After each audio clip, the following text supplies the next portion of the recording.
Let's talk about Ice Cube because this story is a little bit hard to decipher. He goes on this video and he calls out what he calls the gatekeepers in Hollywood and mainstream media and says he's going to go on a worldwide F the Gatekeepers podcast tour, which I'm excited about. I sent this to Tim immediately. I'm like, dude, you got to get him. I also just saw a tweet from Lisa Elizabeth that says, at Ice Cube, we would love to have you on Timcast's The Culture War. Yep. We could be meeting Ice Cube soon. That would be very cool. Let's watch the video, shall we? Let's watch the video here. Oh, and this article here on timcast.com from Chris Bertman. Thanks, Bertman. Yeah. Let's see.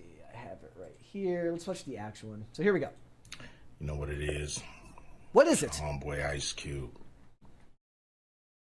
I actually never know what it is when somebody says, you know what it is. Yeah, I'm like, well, what is it? Well, what is it? Yeah. And some of you may not have realized that I'm not part of the club. And a lot of you listening to me right here, right now, you're not part of the club either. He's right. It's a big club and we're not in it. What I realize with the club is what makes them so mad is when you don't want to be a part of their fucking club. That pisses them off. What club am I talking about? I'm talking about the club of gatekeepers that we all got to deal with. You know who they are, and they definitely... No, I don't, because no one will tell me. A lot of people would be like, who is they, Who is it? Come on, man, stop playing. So, ever since I put out the contract with Black America, you know they've been fucking with me. Here and there, this and that. But it's cool, you know. He says that a lot. He goes, it's cool. I expect that. You know, I've been working with, on the big three for a long time. And you know how they've been fucking with me. With that. I done made it, plain, simple, and clear what they've been doing. The NBA been fucking with us. Now, a lot of people might say, like, well, but Cube, you want to work with the NBA. Really, I don't give a fuck about working with the NBA. What I want them to do, when I say work with us, is to stop working against us. Stop doing that bullshit behind the scenes that we know you're doing. Mainstream media, they ain't fucking with us. And that's cool. We can do it ourselves, you know what I'm saying? We still on the rise without these motherfuckers. So we don't need them, you don't need them. So what am I gonna do to deal with these motherfucking gatekeepers? Well, what I'm gonna do is go on a Fuck the Gatekeepers podcast tour. And I'm gonna go talk to everybody, and get a chance to get my message out to the people. Be able to let people hear from me, and you might agree, you might not, but the important thing is, for me to go on these platforms, say what I feel about what I think. And, some people may get pissed off. That will happen too. Because I'm going to talk to everybody. I'm not playing. And it's gonna be a crazy summer. It's gonna be fun. Appreciate y'all. So yeah, I really do think I don't know if he's aware of the shitstorm that will end up coming with if you talk to certain people. Well, I think he just wants to get on Joe Rogan, which he could do anyway. I think he's gonna go to without anyone. posting a video like this. But I didn't totally understand what he meant by the NBA. Because Big Three is a basketball league, right? Yeah. Going behind their backs and doing something to sabotage Big Three. And then he mentioned his contract with Black America, which I guess is his manifesto with Trump. of his it's literally like a manifesto for like racial equality. Yeah. I'm looking at it right now. And he met with Trump. Okay, so what happened was he met with Trump before the election, and so he outlined all the stuff that he wanted to do. This is when they had the platinum plan and everything, right? And then basically the Biden administration at the time, the Biden campaign said, "We'll talk to you after the election," because they didn't know if they were going to win. Right. And so he got in trouble for even talking to Trump about it. It presents a blueprint to achieve racial economic justice. Whatever that means. Back in 2020, I think a lot of people were talking about this, but I don't know if he's gonna start talking about like the big club in Hollywood, or if he's talking about politics, or I think it's a little of both. I mean, I think it's a little of both because he seems to dabble in all of it, right? Like I said, he met with Trump, but he's not an inherently political guy. I want to ask him if he can get the rights to Friday back. That's what I really want. I want him to get the rights to the movie Friday back, or even if he could make another sequel, because he made Next Friday. There was a couple of sequels, but he's like, it is weird that you can be an outcast and be a guy who's as famous as he is, who's been a part of legendary, iconic rap groups and worked in Hollywood for 25 to 30 years. Yeah, Ice Cube's son is like, don't ruin my reputation. You're embarrassing me. But there's right. Like, look, the Democrats blew him off. They said, no, well, we're not going to talk to you before the election. We're not making any promises. But then after the election, that was obviously I don't know if anything ever came of it. Yeah. It's kind of like when Trump won and he went and he reached out to the Black Caucus and they said no. They just wouldn't talk to him. Look, the issue is that he's just coming up with another plan for reparations. I mean, it's just reparations dressed up in a pretty way. I don't know if that's what he's talking about. I mean, if he's talking about like, what is it called? Opportunity zones, right? In all the impact zones and stuff like that. Well, I'm looking at the manifesto right now, and it says a bill to guarantee Black opportunity and representation, adopt a plan of neo-reconstruction, bank lending reform, federal funding of baby bonds, Federal Reserve and government pensions. It's also like, it's very cryptic. Prison like, reform. He doesn't reform. He doesn't actually address what he thinks the NBA did in any way, shape, or form. Yeah, I guess that's what he's planning on doing when he goes on all these podcasts. I am excited if he does come here. We can meet Ice Cube. It'd be freaking awesome. Also, Can we have him on the show? If we could get him, that'd be hilarious. I could just talk to him about. I'd be able to ask him about West Side Connection and working with all the rappers back in the day. I don't really want to talk about politics with him. I just want to talk about. I want to talk about rap music with him. That's what I want to talk to him about. I want to be like, hey, dude. So when you were writing "Bow Down" with West Side Connection, can you tell me about that process? Yeah. Like, I'm down for that. So does it feel? Forget White Boy Summer. This is Ice Cube. Ice Cube. Summer. I'm so down. Now if we could get both. Chet Hanks would definitely Holy shit. be behind this. Look, and like there's something kind of annoying when people make the obscenely vague stuff like this, because it's like, well, then if you're Kanye, you go from vague to like way too explicit. Yeah. Oh, we got a $20 one here. Did I miss that one? Let me see. Instead, Braymont? Yeah. He said, instead of saying, do you know who I am? Why wouldn't you go with something as ridiculous as, do you know who my uncle's father's daughter's daughter is? I mean, you're famous. It would confuse and annoy everyone. That's awesome. There you go. Look, I would love to see Ice Cube go and do this. I also I think there's something to be said for more examples of people who break from the mainstream narrative and go out on their own to promote stuff that don't just lose their entire place in Hollywood. Like, so, isn't it weird how some people are allowed to speak out and some people aren't?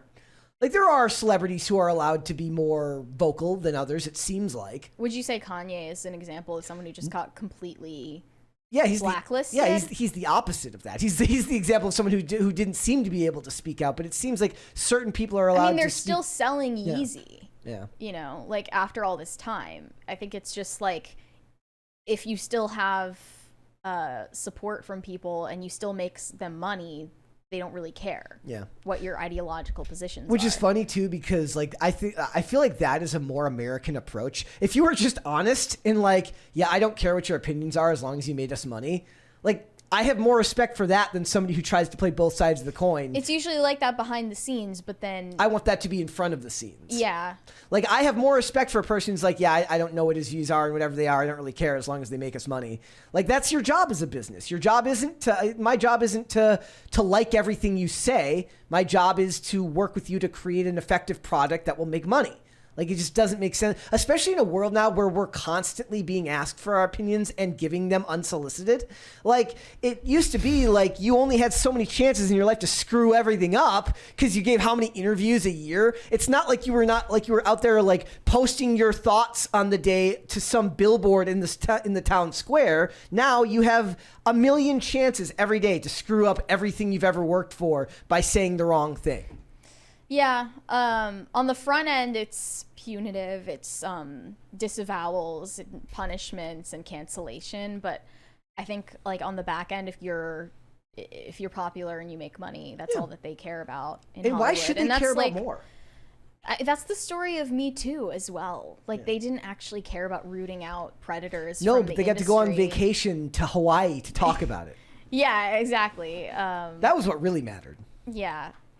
I mean, even with COVID too, with like enforcing COVID restrictions, it was all about the PR appearance of doing so, not actually about, saving lives. They were still on production sets. They were still making movies. My favorite now is like there's this great video of a guy. He's dying in his hospital bed. And he goes like he looks around and he like the white light appears, but just as the white light appears out the window, he looks out the window and his nurse is at a dance off down on the ground floor of the hospital.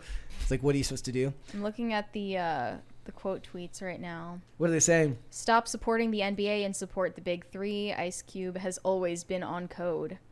Why is he against the NBA? Do you know about that? Okay, so he in the article here, they reference, it says, during the video posted on Twitter, Ice Cube also said that he would continue to voice his displeasure over the course of the summer on a podcast tour while continuing to promote the Big Three. Ice Cube specifically targeted NBA Commissioner Adam Silver for being an alleged roadblock. Really, I think it comes down to Adam Silver, he said. I don't think he really digs what we're doing here personally. I mean, anybody's going to consider competition to be a problem, right?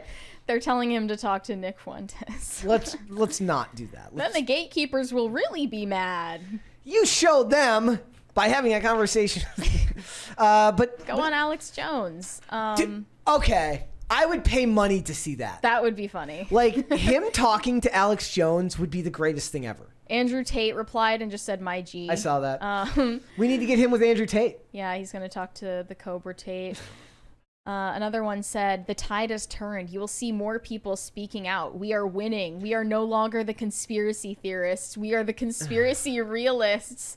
They've been hiding what they've been doing in the shadows, but dark is now turning to light. A great awakening." I don't know if this is the W that some people are calling it. That's I'm literally or if Ice waiting Cube for is this. just trying to promote himself and his projects. Like, I mean, everything you just read there, I expected like a QAnon logo to just show up at the end. Another one said, "Let's hope more good people among our friends in the Black community like Ice Cube continue to step up for American people against what should be more obvious than ever." I don't know. Like, everyone just wants this video to mean more than it might. Like support for my agenda. Yeah. Oh, yeah. That's a good point. Ice like, Cube it's like has his own agenda. everyone is kind of like. Oh, he's on my team now. Yeah. Like it's just like very desperate. It's like the way that conservatives also reacted to Nicki Minaj talking about the vaccine. Like, oh, you're on our team now. Like you're our person now. And it's like there's nobody more desperate than a conservative looking for the validation. Desperation is of a not celebrity. attractive, and no one wants to be on your team if you are begging for them to join you. Every time they're like, "Look at this celebrity! I like the cut of their jib. They're on our side. He's on our team." When on every other issue, they're completely that's against fine. you, which Like, is fine. It's fine. Just acknowledge that doesn't mean they suddenly switch teams because you're running the problem of having a binary situation where you consider it to be a team sport when people are actually just an amalgamation of different ideas and nothing is ever that black and white or that cut and dry. It's actually annoying, and I think it ends up why people end up losing in a lot of these situations because they're looking for allies in a thing where this person doesn't look isn't looking for allies. They're just sharing their view on something. Right. And you're like, you come off a little nuts when you go to them. You're like, oh, wow, look at them. They finally agree with us. It's like, yes, they agree with you on this one thing. Welcome to humanity, where people are allowed to have different views and ideas. And that's fine. I have plenty of friends who I disagree with on tons of stuff. But stop acting like these celebrities are suddenly... Stop worshiping false idols. Ricky Gervais and Dave Chappelle super hard too, who are two like dyed-in-the-blue liberals, and they always will be. You especially probably don't like Gervais because he's very anti-religion. Well, yeah, that's always been his shtick. And like Dave Chappelle making jokes about abortion, that certainly wouldn't, land well with a conservative audience because he's not conservative. Yeah. Alex Jones did quote this video, and he said, Ice Cube, come to Austin, Texas, and come on the most banned network in the world, InfoWars. Our audience will welcome you and your message with open arms. Whatever that message is, like, sure. Whatever that message is. Like, I don't know how much of a crossover there is. Like if we were to look at the demographics, the interest demographics of the Alex Jones audience and the Ice Cube audience. Like, I don't know if there are a lot of, West Coast rap listening, basketball watching members of the Alex Jones audience, but I could be wrong. Whereas I would say, like, at least the Kanye fan base probably does overlap more than you would expect with the InfoWars people at this point. Yeah. Jason Whitlock also quote tweeted and said, interesting use of terms, the club and the gatekeepers. Will it keep him out of trouble with folks who shut down Kanye and Kyrie and can't stand Dave Chappelle? I forgot about Kyrie. What did Kyrie say? His was about vaccines as well. Oh, I believe okay. it's about lockdowns and stuff like that. Yeah, and, like I don't think Ice Cube aspect is of about to talk about like voter fraud and vaccines. It would be hilarious if it was. If he dude, he comes out and he's just wearing a QAnon shirt. I don't know. I just don't like the way that the conservative movement just reeks of desperation all the time. It's cringy. I pointed this out on IRL, and I got some pushback where I was like, the 81 million vote song is cringy. Yeah. I'm sorry, it's cringy. Yeah. They're like, is this creating culture? They're like, it hit #1. I'm like, I don't care. It's creating cringe culture. It's like Sam Smith hit #1 too. He's cringy too. You can be cringy is not unique to one side or the other. Both sides can be cringy, but it was just really funny because it's like I listened to the song and it's like my can't afford gas. I'm like, oh my god. There's a right way to go against the grain and like be countercultural, and I don't think that's it. As our viewership just drops, like everyone hates us now. Is everyone gonna be mad at us for saying that? For mad at not liking that song. I'm sorry, 81 million votes my ass was not a good song. I'll say it. And I'm not afraid to say it. And I'm not, it's just like, I'm sick of pretending like it wasn't. The gatekeepers. I'm not. Yes, I'm here to gatekeep good music. Yeah. So, look.